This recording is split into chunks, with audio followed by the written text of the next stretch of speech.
many today are wondering, well, I don't actually know what my gift is.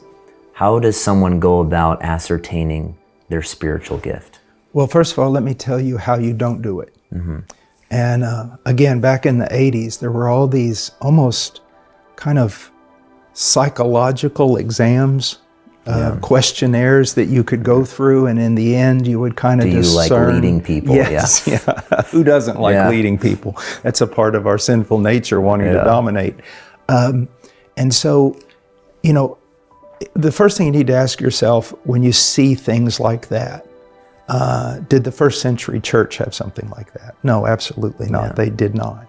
So how did they discern their spiritual gifts? Well, let's begin with the foundation, and it's this. And do not be conformed to this world, but be transformed by the renewing of your mind, so that you may prove what the will of God is, that which is good and acceptable and perfect. The way that we come to discern the will of God is by reading the will of God, by reading the Scriptures.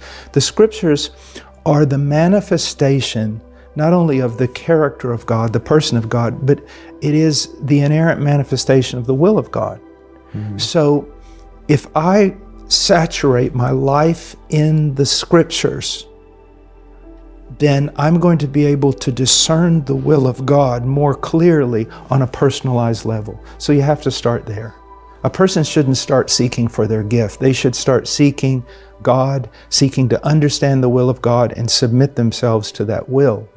Now, once they do, there's something that, especially young people, when I tell them this, they go, no, it can't be that way. And I go, really, it is. The first thing is, what do you aspire to do? What do you delight in?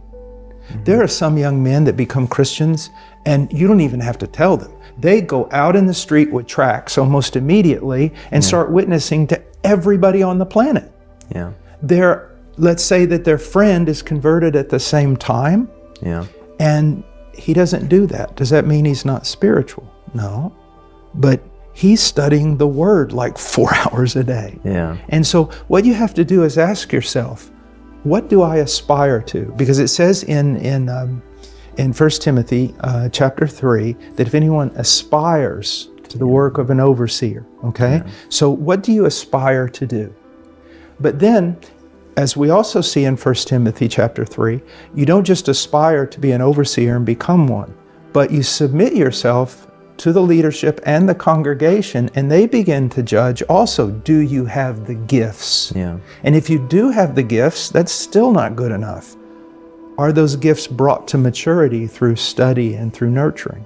So what I tell people is this: begin in the Word of God. Ask yourself, what do you aspire to do in the congregation? And then talk to the leadership, talk to people, and say, do you see this in me? Could I have an opportunity to begin doing this? Now, I've seen people that the moment they're converted, they go directly to the kitchen. I mean, it's what they love. They pick up a broom, they start sweeping. Other people who seem to have a gift of mercy, reaching out to broken people. The more that your gift involves the proclamation of the Word, the more you must realize that that gift must be nurtured and it must be watched over by spiritual leaders, or you can get yourself in trouble. You may have the gift, but you jump into the ministry far too quickly and you do more damage than good.